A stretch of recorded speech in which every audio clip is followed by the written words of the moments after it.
اهلا بيكم في فيديو جديد على قناة توب فايف. واللي اول مرة يشوفنا فاحنا قناة متخصصة في ترشيحات الافلام والمسلسلات. اشترك فيها وفعل الجرس واستنى كل جديد. استنى مننا كل حلقة كل يوم حد وخميس الساعة 9. اليابان هي المصدر الانمي في العالم. يمكن اجيال كتيرة جدا اتربت على الانمي الياباني وخصوصا المسلسلات زي مسلسل كابتن ماجد وجليندايزر وغيرهم من حاجات كتيرة جدا كانت هي اساس الطفولة عند اجيال كتير جدا.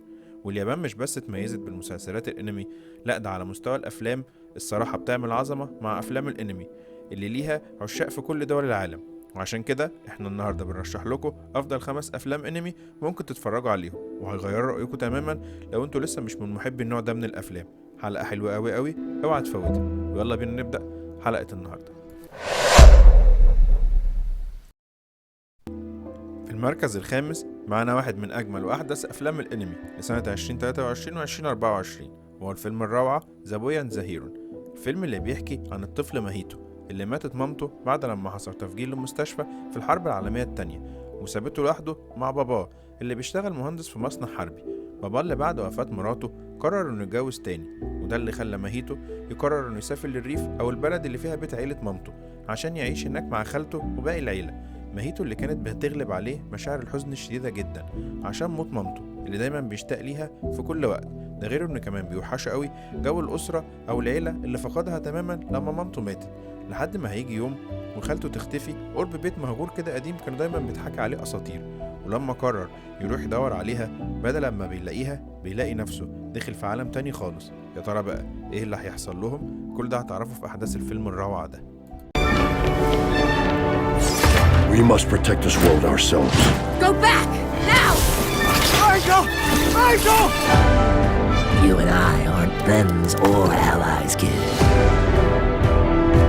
Don't let go, no matter what. Ready?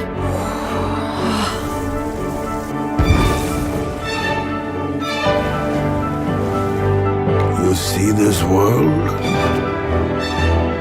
There's more work to be done.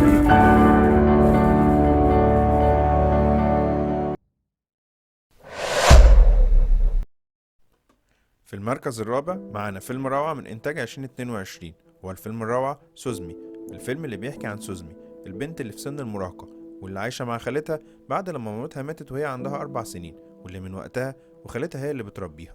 وفي يوم وهي رايحة المدرسة بالعجلة بتاعتها بتقابل في الطريق شاب وسيم جدا كده بيسألها لو تعرف في المنطقة دي أي مكان قديم أو مهجور أو أطلال قديمة، لأنه بيدور على باب قديم هناك شوية. واللي فعلا بتكون عارفاه سوزمي وبتقوله على المكان ده. وبعدها بتروح المدرسة بس مش بتقدر أبدا تبطل تفكر في الشاب ده وليه هو عايز المكان ده بالذات اللي عمر ما حد كان بيسأل عنه أو بيتكلم عليه. وده اللي خلاها تقرر تروح المكان اللي قالت للشاب ده عليه عشان تدخل هناك المكان ده تلاقي فيه باب قديم غريب جدا كده من غير جدران. أول لما بتفتحه عشان تشوفه بتلاقي نفسها دخلت في حوار كبير جدا جدا. يا ترى بقى ايه حكاية الباب ده وايه حكاية الشاب ده؟ كل ده هتعرفه في أحداث الفيلم الممتع جدا ده. スズメさん、君が鍵をかけろ。頼む、俺にはもうできないんだ。ソータはしくじったんだな。あなたは怖くはないのか？ソーダさんのいない世界が私は怖いです。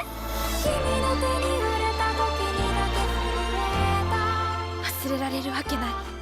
絶対に助けに行く。あいつは自分の扱いが雑なんだよ。あんたはなんか大事なことをしちょるような気がする。お返し申す。お返しします。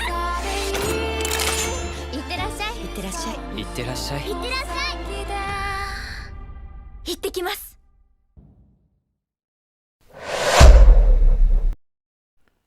في المركز الثالث معانا فيلم حلو قوي قوي من إنتاج 2016، وهو الفيلم الروعة A Silent Voice. الفيلم اللي بيحكي عن طالب في مدرسة ابتدائي اسمه إيشيدا. طالب عنيف جدا في تعاملاته، بس مش عنيف عنف مادي بس، لا ده كمان أكتر حاجة بيحب يعملها هو إنه يتنمر ويقلس على أصحابه طول الوقت. وفي يوم بداية السنة المدرسية الجديدة بتيجي طالبة جديدة معاهم في الفصل، وهي البنت الجميلة نيميشا اللي عشان تقدم نفسها لزمايلها في الفصل قررت انها تستخدم ورقة مكتوب عليها اهلا بيكو، بتمنى اكون صاحبتكو، انا صماء واسمي نيميشا. بنت جميلة جدا بس مش بتسمع، وده للأسف اللي خلاها فريسة حلوة قوي للمشاغب جدا إيشيدا. طول فترة الدراسة عشان تعدي بعد كده السنين ويلاقي إيشيدا نفسه زي ما يكون بقى لوحده وفاشل في كل حاجة بقى بيعملها، وحس إن ده الذنب بتاع نيميشا. وقتها بقى قرر قرار صعب جدا جدا جدا. يا ترى بقى إيه القرار ده وهينفذه ولا لأ؟ كل ده هتعرفه في أحداث الفيلم الروعة ده اللي لو ما شفتوش صدقني لازم تشوفه. ヤーショーはさ、俺みたいなやつ受け入れてくれたんだ。ごめんね、小学校の時手話頑張ったんだね。いや、君はすごいよ。怖いかどうかは乗ってから決めることにしたの。ありがとう石田。とても簡単な言葉なのに理解してあげられなかった。ちなみに西宮、俺はさ、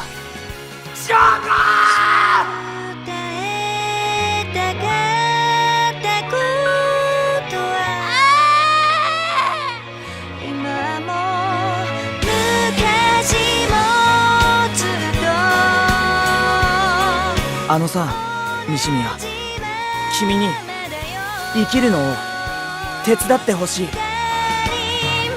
映画声の形. في المركز الثاني معنا فيلم روعة من إنتاج 2016 برضه، هو الفيلم المميز جدا Your Name. الفيلم اللي بيحكي عن ميتسوها، البنت اللي بتكره حياتها جدا اللي عايشاها في مدينة ريفية صغيرة منعزلة جدا وهادية جدا، ونفسها وحلمها إنها تعيش في طوكيو حياة المدينة المرفهة. وفي الناحية التانية في طوكيو بنتعرف على تاكي اللي عايش في طوكيو المدينة الزحمة واللي الحياة فيها صعبة جدا على حد وصفه، وهو حلمه إنه يعيش حياة الهدوء. لحد ما في يوم من الأيام ومن غير أي سابق معرفة أو مقدمات بيصحى تاكي ويلاقي نفسه عايش في جسم ميتسوها، وبتصحى هي وتلاقي نفسها عايشة حياة تاكي في طوكيو. على قد ما كان كل واحد بيتمنى كده، إنما طبعا ما كانش بيتمناه بالشكل ده. عشان كده بيحاولوا يتواصلوا مع بعض عشان يعرفوا إيه اللي حصل وإزاي يصلحوه. يا ترى بقى إيه اللي هيحصل؟ كل ده هتعرفه في أحداث الفيلم الروعة ده.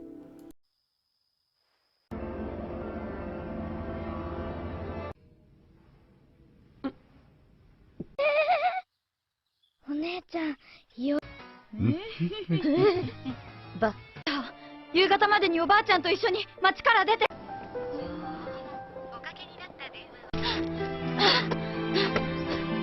すげえ遠くにいるから。でもさあ、君の名前は？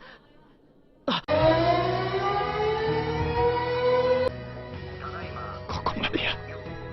それはまるで夢の景色のように。 في المركز الأول اخترنا لكم واحد من أجمل أفلام الأنمي في تاريخه، هو الفيلم الوحيد اللي قدر يفوز بالأوسكار، هو فيلم سبيرتد أواي. الفيلم اللي من إنتاج 2001 وبيحكي عن بنت اسمها تشيهيرو اللي رايحة هي وباباها ومامتها في الطريق لبيتهم الجديد، ولكن للأسف وهما في الطريق باباها بيتوه بالعربية وبيدخل في طريق غلط عشان يلاقي نفسهم فجأة بقوا في مغارة. لما عدوها لقوا نفسهم في مكان شبه الخيال. لما قرروا يكتشفوا المكان ده لقوا المكان فيه عامل زي المطعم، فيه ترابيزة عليها أكل كتير جدا وحلو جدا، وبطبيعة أي حد هيشوف الأكل ده أكيد هياكل طبعا. وساعتها سابتهم شيهرو وراحت كملت فرجة في المكان عشان ترجع تلاقي مصيبة سودا. رجعت لقيت باباها ومامتها اتحولوا لخنازير عشان تبدأ في رحلة مصيرية عشان تعرف ايه اللي حصل وازاي تعالج الموضوع ده. يا ترى بقى هتنجح ولا لأ؟ كل ده هتعرفه في أحداث الفيلم الروعة ده اللي يستحق بكل جدارة يكون هو المركز الأول معانا في حلقة النهاردة. I'll leave the door open for you. Her courage. It's Haku! He's hurt! Haku! Haku! This way! Her loyalty. Haku helped me before. Now I want to help him. Everyone, I need my shoes and clothes, please. And remembering one thing above all else. I want you to know my real name. It's Chihiro. Walt Disney Studios presents a Studio Ghibli film. Experience a magical movie phenomenon embraced by all the world. Let's go!